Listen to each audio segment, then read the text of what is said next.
Hi guys, welcome to Big Topic. Karur சம்பவம் இன்னும் பார்த்தோன்னா பரபரப்பாக போயிட்டே தான் இருக்குது. அந்த மாதிரி சில விஷயங்கள் நேற்று ஈவினிங் எல்லாம் பார்க்கும்போது பார்த்தோன்னா ரொம்ப வருத்தமாக இருந்துச்சுன்னு தான் சொல்லணும். ஏன்னா இறந்து போனவங்களோட உடம்பை பார்த்தோன்னா ரொம்ப ஃபாஸ்ட்டாக உடற்கூறாய்வு, அதாவது போஸ்ட்மார்ட்டம் பண்ணி பார்த்தோன்னா அவங்ககிட்ட ஒப்படைச்சாங்க. அது வாங்கும்போது அதை வாங்கி அந்த உறவினர்கள் வாங்கி கதறும்போது பார்த்தோன்னா அவங்களுக்கு பார்க்கறதுக்கு அந்தளவுக்கு ரொம்பவே வருத்தமாக இருந்துச்சு அப்படின்னு தான் சொல்லணும். ஒரு நபரெல்லாம் பார்த்தோன்னா 2 வயசு குழந்தைய கொண்டு போய் பார்த்தோன்னா அடக்கம் பண்ணிவிட்டு அங்கே உட்காந்து அழுதுட்டு இருந்ததெல்லாம் பார்க்கும்போது ரொம்பவே வருத்தமாக இருக்குது. ஒரு சில டைம் கோபமாகவும் வருது. ஏன்னா இந்த குழந்தையெல்லாம் தூக்கிட்டு இந்த கூட்டத்துக்கு யார் வர சொன்னாங்க அப்படின்ற ஒரு கேள்வி நம்ம இந்த இடத்துல கேட்க தோணுது. ஏன்னா குழந்தைங்க மிக முக்கியமாக வரக்கூடாது அப்படின்றத தளபதி முன் வச்ச முதல் விஷயமே. கர்ப்பிணி பெண்கள் இவங்கெல்லாம் வரவே கூடாது அப்படின்ற எல்லா மாநாட்டிலேருந்து சுற்றுப்பயணம் வரைக்கும் சொல்லிகிட்டே இருக்காங்க. ஆனால் இது யாருமே கேட்குறதே இல்லை. ஸோ இதெல்லாம் பார்க்கும்போது ஒரு சில டைம் அவங்கள பார்க்கும்போது நம்மளுக்கு ரொம்ப வருத்தமாக இருந்தாலும் இன்னும் சில டைம் இவங்க மேலே கோவம் தான் வருது அப்படின்றதையும் மறுக்க முடியாது. ஸோ இனிமேலாவது தயவு செஞ்சு பார்த்தோன்னா யாருமே இந்த மாதிரி குழந்தைங்களை பார்த்தோன்னா கூட்டிகிட்டு வராதிங்க. முடிஞ்ச அளவுக்கு இந்த மாதிரி ஒரு கூட்ட நெரிசல் இருந்துச்சு அப்படின்னா அதில் நம்ம வெளியே போகிற அளவுக்கு நம்மளால் முடியும் அப்படின்ற ஒரு நினப்பு இருந்தால் மட்டுமே தயவு செஞ்சு நீங்களே வாங்க, குழந்தைங்கள தயவு செஞ்சு கூட்டிகிட்டு வராதிங்க அப்படின்றத மறுபடியும் பார்த்தோன்னா நம்ம திருப்பி அதை சொல்லிக்கிறோம். இந்த கூட்டத்துக்கு பார்த்தோன்னா குழந்தைங்க வந்ததே மிகப்பெரிய ஒரு இது மன்னிக்கவே முடியாத ஒரு குற்றம் அப்படின்னு நம்ம சொல்லலாம். கூட்டிகிட்டு வந்தவங்களை இப்போ பார்த்தோன்னா 9 குழந்தைகள் அப்படின்னு சொல்கிறாங்க. ஒரே வீட்டில் 2 குழந்தைங்க அப்படின்னு சொல்கிறாங்க. அவங்க வீட்டிலேயே பார்த்தோன்னா இருந்ததே 2 குழந்தைங்க தான். அவங்களே இறந்துட்டாங்க. என்ன பண்ணுவாங்க அப்படின்றது நம்மளுக்கு தெரியல. இந்த மாதிரியான சம்பவங்கள் எல்லாம் பார்க்கும்போது நம்மளுக்கு பார்த்தோன்னா இதெல்லாம் சினிமா படத்தில் தான் நம்ம பார்த்துருப்போம். பட் ரியலாக பார்க்கும்போது பார்த்தோன்னா அந்தளவுக்கு கஷ்டமாக இருக்குன்னு தான் சொல்லணும். சரி, ஓகே, இது திட்டமிட்ட சதியாக இருந்தாலும் தற்செயலாக நடந்திருந்தாலும் உயிர் போனது தான், அதை மறுக்க முடியாது. இதுலேயும் பார்த்தோன்னா சில பேர் இந்த பிண அரசியல் பண்ணிகிட்டு இருப்பாங்களா, அந்த மாதிரி கட்சிகளும் பண்ணிட்டு தான் இருக்குது. நம்ம பார்த்தோன்னா நம்மளும் பேசுகிறது என்ன நினச்சிக்கிறாங்க அப்படின்னா தளபதி அவர்களை காப்பாற்றுறதுக்காக ட்ரை பண்ணுறாங்க அப்படின்னு சொல்லிட்டு இருக்காங்க. இந்த இடத்துல தளபதியை பற்றி நம்ம பேசவும் இல்லை, யோசிக்கவே இல்லை. நம்ம யோசிக்கக்கூடியது இறந்தவங்களை பற்றி தான்.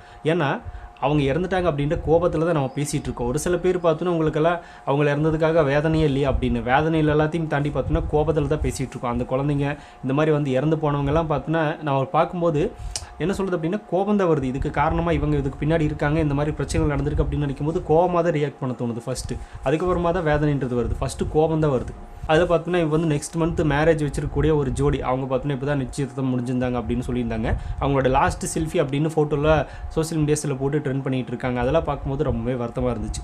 ஸோ இந்த மாதிரி பல அசம்பாவிதங்கள் பார்த்தோன்னா கரூரில் நடந்து முடிஞ்சிருச்சு. அது பர்டிகுலராக கரூரில் நடந்ததுக்கு என்ன காரணம் அப்படின்றத கேள்வி. இவ்வளோ பிரச்சனைகள் நடந்துட்டு இருக்கு அப்படின்றத நம்ம கேட்டிருந்தோம். இன்னும் பார்த்தோன்னா பல கேள்விகளை தொடர்ந்து மக்கள் முன் வச்சுட்டே இருக்காங்க. இப்படி எல்லாம் நடந்தாங்க, இன்னும் ஒரு கும்பலெல்லாம் பார்த்தோன்னா கூட்டத்துக்குள்ளே பூந்துட்டாங்க அப்படின்ற மாதிரி நிறையா பிரச்சனைகள் போயிட்டுருக்கு. ஸோ இதுக்கு என்ன மாதிரியான ஒரு தீர்வு கிடைக்க போகுது, யார் இதுக்கு பின்னாடி இருக்க போகிறாங்க அப்படின்ற விசாரணை மேற்கொள்ள போகிறாங்க. ஆனால் அந்த விசாரணையெல்லாம் நடந்து முடியுறது எப்போ முடியுன்றது தெரியல. இப்போ பரபரப்பாக இருக்குது. பரபரப்பாக அந்த விசாரணை மேற்கொள்ள போகிறாங்க நம்ம நினைக்கலாம். ஆனால் ஒரு 2 வாரத்தில் பார்த்தோன்னா இதை எல்லோரும் மறந்துடுவாங்க. அவ்வளோதான், முடிஞ்சிடும். இப்படி தான் போகுது இது. ஆனாலும் பார்த்தோன்னா அதுக்கு பின்னாடி யார் இருக்காங்க அப்படிங்கிறது தெரிஞ்சே ஆகணும். அது கூட நான் விசாரணை மேற்கொள்ள தான் போகிறாங்க. பொறுத்திருந்து பார்ப்போம். ஸோ இப்போ நம்ம தளபதி பார்த்தோன்னா ஒரு முக்கியமான விஷயத்தை முன் வச்சு கேட்டிருக்காரு. எங்கே அப்படின்னா மதுரை நீதிமன்றத்தில் தளபதி விஜய் அவர்கள் பாதுகாப்பு கேட்டிருக்காரு. எதுக்காக அப்படின்னா தளபதி பார்த்தோன்னா இறந்து போனால் அந்த 40 குடும்பங்களை சந்தித்து பார்த்தோன்னா ஆறுதல் சொல்லி அவங்களுக்கு உண்டான ஒரு நிவாரண உதவி கொடுக்கணும் அப்படின்னு அவர் நினைக்கிறாரு. அதுக்காக பார்த்தோன்னா போலீஸ்கிட்ட பாதுகாப்புக்கு வேணும்னு சொல்லி கூடுதல் பாதுகாப்பு வேணும் அப்படின்னு சொல்லி பார்த்தோன்னா நீதிமன்றத்தில் தளபதி மனு போட்டிருக்காரு. இதை பார்த்தோன்னா விசாரணைக்கு வரப்போகுதுன்னு சொல்லப்படுது. இன்றைக்கே வரலாம், இல்லை நாளைக்கு வரலாம், எப்போன்றது சரியாக தெரியல. மேபி வந்துச்சு அப்படின்னா என்ன நடக்கும் அப்படின்றத பார்ப்போம். ஸோ பாதுகாப்பு கேட்டிருக்காரு அவங்கள போய் மீட் பண்ணுறதுக்காக. இப்போ எல்லா இடத்துலையும் பார்த்தோன்னா அந்த ஒரே இடமா இருந்துச்சு அப்படின்னாலும் பிரச்சனை, அதனால் தனித்தனி இடமா இருந்தாலும் பிரச்சனை. அதனால் பார்த்தோன்னா அந்த 40 பேரையும் தளபதி சந்தித்து ஆறுதல் கூறி அவங்களுக்கு பார்த்தோன்னா நிவாரண உதவியாக 20 லட்சம் கொடுக்க போகிறார் அப்படின்றத நேற்று அறிவிச்சிருந்தார். அடிப்பட்டவங்களுக்கு பார்த்தோன்னா 2 லட்சம் கொடுக்குறதா சொல்லியிருந்தார். ஆனால் பணத்தை கொடுத்து இதை ஈடு செய்யவே முடியாத இழப்பு தான் அப்படின்றதையும் அதில் குறிப்பிட்டிருந்தார். நிறைய பேர் பார்த்தோன்னா அந்த பணத்தை கொடுத்து அந்த உயிர் திரும்பி வந்துடும் அப்படின்ற ஒரு கேள்வி கேட்பாங்க. இப்போ கள்ளச்சாராயத்தில் குடிச்சிறந்து போனவங்களுக்கு முதலமைச்சர் அவர்கள் பார்த்தோன்னா 10 லட்சம் தந்தார்ல, அதை பெருமையாக பேசின குரூப்பு இப்போ இவர் கொடுக்குறத பார்த்தோன்னா கேவலமாக பேசுது, உயிர் திரும்பி வந்துடுமா அப்படின்னு. இந்த மாதிரி பாலியல் ரீதியாக வன்புறவு பண்ணி இறந்தாலும் அதுக்கும் நிதி கொடுக்குறாரு. அதுக்கப்புறமா அஜித் அவரோட மரணம், அதுக்கும் பார்த்தோன்னா நிவாரண உதவி கொடுக்குறாரு. இந்த மாதிரி யார் இருந்தாலும் பார்த்தோன்னா நிவாரண உதவி கொடுக்குறது முதலமைச்சரோட வேலையாக இருக்குது. அதெல்லாம் பார்த்தோன்னா பெருமையாக பேசுவாங்க. ஆனால் தளபதி பார்த்தோன்னா இவர் 20 லட்சம் கொடுக்கல அப்படின்னு சொல்கிறாரு. அவரோட சொந்த காசை கொடுக்குறதுக்காக முன் வர்றாரு. அதை தவிர வேறு ஒன்றும் பண்ண முடியாது. அந்த குடும்பத்துக்கு அடிப்படை தேவை என்ன விஷயமோ அதை தான் பண்ணணும். அதை அவர் பண்ணுறாரு. அதை கூட பார்த்தோன்னா சில பேர் அரசியலாக்கி இன்னும் பார்த்தோன்னா தவறாக பேசிகிட்டு இருக்காங்க.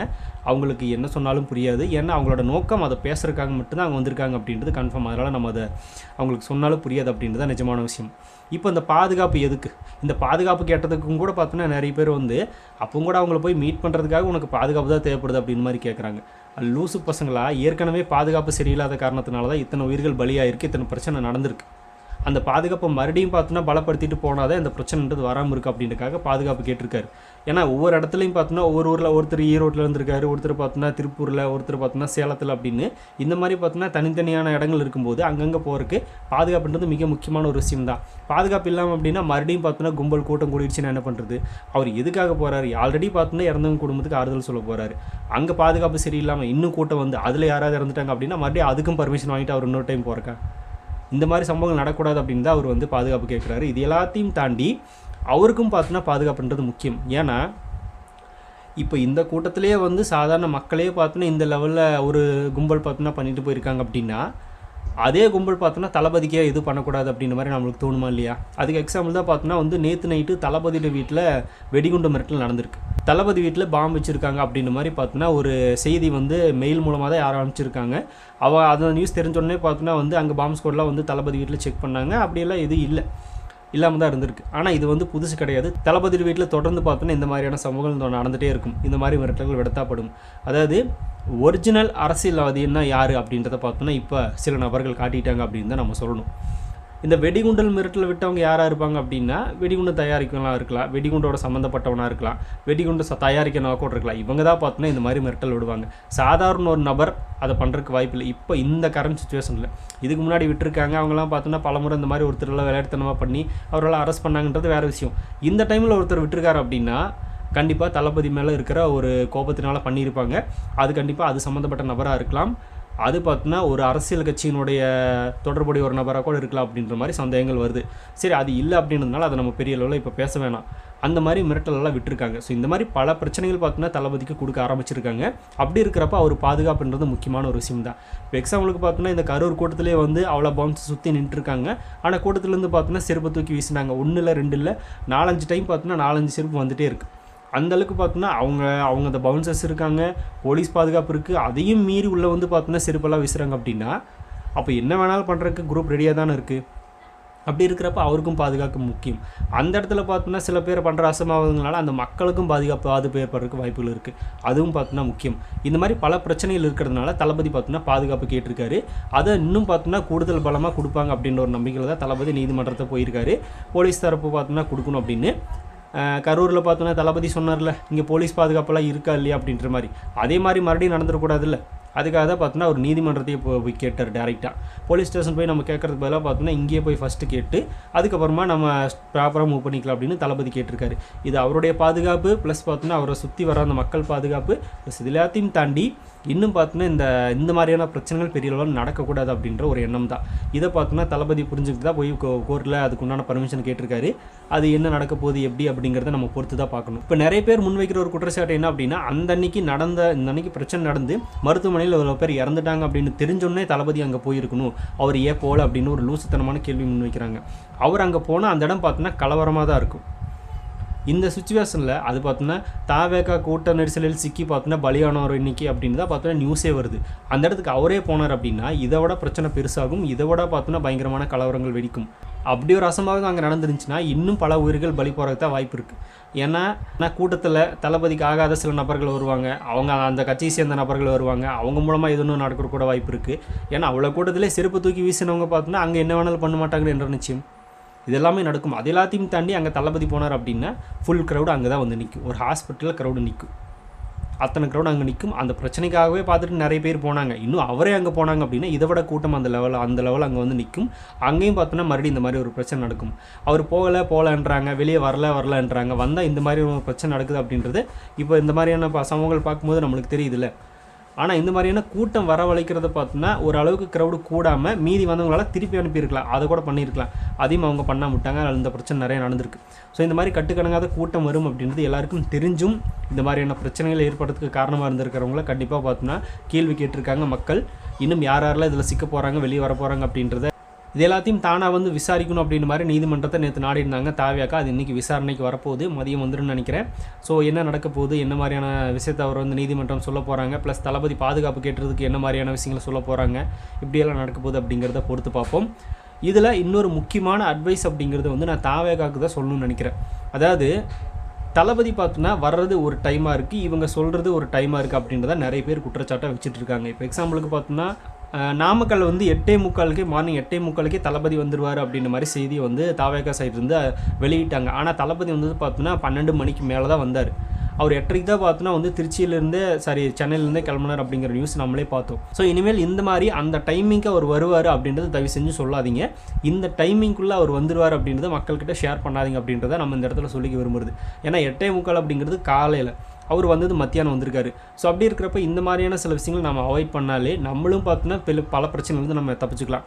ஏன்னா இவங்க என்னதான் கேள்விகள் தாவேகா சைடுலேருந்து என்னதான் கேள்விகளை வச்சாலும் இந்த கேள்வி வச்சு பார்த்தோன்னா நம்மளே மடக்கிறாங்க. அப்படிங்கும்போது நம்ம என்னால் என்ன பதில் சொல்ல முடியும்? இது நம்ம மேலே ஒரு தப்பு இருக்குல்ல. நம்மளும் பார்த்தோன்னா எல்லாத்தையுமே சரியாக பண்ணிட்டோம் அப்படின்னாலும் இல்லை, இந்த மாதிரியான சில தவறுகள் நம்மளும் பண்ணிட்டு தான் இருக்கோம். அப்படி இருக்கிறப்போ இதையும் பார்த்தோன்னா நம்ம கரெக்ட் பண்ணிக்கணும். ஏன்னா அனுபவம் தான் பார்த்தோன்னா ஒரு விஷயத்தை கற்றுக் கொடுக்குன்னு சொல்லுவாங்க. அதனால் இந்த மாதிரியான சில விஷயங்களை பார்த்தோன்னா இனிமேல் அது மாற்றிக்கிறது நல்லது அப்படின்னு. இதை பார்த்தோன்னா தளபதி சைடு இருந்து அறிக்கை வரல, இந்த புஷி ஆனந்த் அதுக்கப்புறமா ஐடி விங் சைடு இருந்தால் இந்த நியூஸ் வந்துச்சு. தயவுசெய்து இந்த மாதிரி ஷேர் பண்ண வேண்டாம் அப்படின்னு தான் நம்ம சொல்லிக்கிறது. இது எல்லாத்தையும் தாண்டி அந்த இடத்துல பார்த்தோன்னா கூட்டம் வந்து கட்டுக்கடங்காமல் வந்து மார்னிங் 6 மணிலேருந்தே வந்து நின்றுறாங்க. அப்படி இருக்கும்போதே பார்த்தோன்னா பல பிரச்சனைகள் இருக்குது. இவங்க 8:45 சொன்னாங்க, அவங்க பார்த்தோன்னா 6 மணிக்கே வந்துட்டாங்க. ஸோ அதனால் தளபதி வர டைம் ஃபுல்லாக பார்த்தோன்னா அங்கே மக்கள் க்ரௌடு பயங்கரமாக நீண்டும் போது தளபதி மேலே தான் பெரிய அளவில் குற்றச்சாட்டு வைக்கிறாங்க. நீ வந்து 11 மணி 12 மணிக்கு வர்ற, காலையில் 8:30 மணிக்கு வர வேண்டிய நீ 12 மணிக்கு எதுக்கு வர்ற அப்படின்னு ஒரு கேள்வியை எதிர்த்தரப்பினர் முன்வைக்கிறாங்க. இதுக்கு என்ன பதில் சொல்ல முடியும் நம்மளால்? இதுதான் பார்த்தோன்னா தவறான ஒரு செயல். ஃபஸ்ட்டு இதை நம்ம மாற்றிக்கிட்டோம் அப்படின்னாலே நம்ம சைடும் பார்த்தோன்னா பெரிய அளவு பிரச்சனைகள் குறையும். அதனால் தாவேகா பார்த்தோன்னா இந்த மாதிரியான பிரச்சனைகளை சில விஷயங்களை அவாய்ட் பண்ணுறது நல்லது அப்படின்றது என்னோட ஒப்பீனியன். நம்மளும் பார்த்தோன்னா ஒரு மாற்று சக்தின்னு தான் வந்திருக்கோம். அப்படி இருக்கிறப்போ நம்மளும் பார்த்தோன்னா எல்லாரும் மாதிரியும் நடந்துக்க வேணாம் அப்படின்றது நம்மளோட ஒப்பீனியன். ஸோ அதனால் இந்த விஷயத்தை திருத்திக்கணும் அப்படின்னு நான் நினைக்கிறேன். நீங்கள் என்ன நினைக்கிறீங்க அப்படிங்கிறத அப்படியே கமெண்ட்டில் சொல்லிட்டு போங்க. அப்படியே பிக் டாபிக் சேனல் யாராவது சப்ஸ்கிரைப் பண்ணாமல் இருந்தால் மறக்காமல் சப்ஸ்கிரைப் பண்ணிக்கோங்க. நிறைய big topics, political news, trending news, cinema bits பற்றி நிறைய நம்ம சேனலில் திறந்து வரப்போகுது.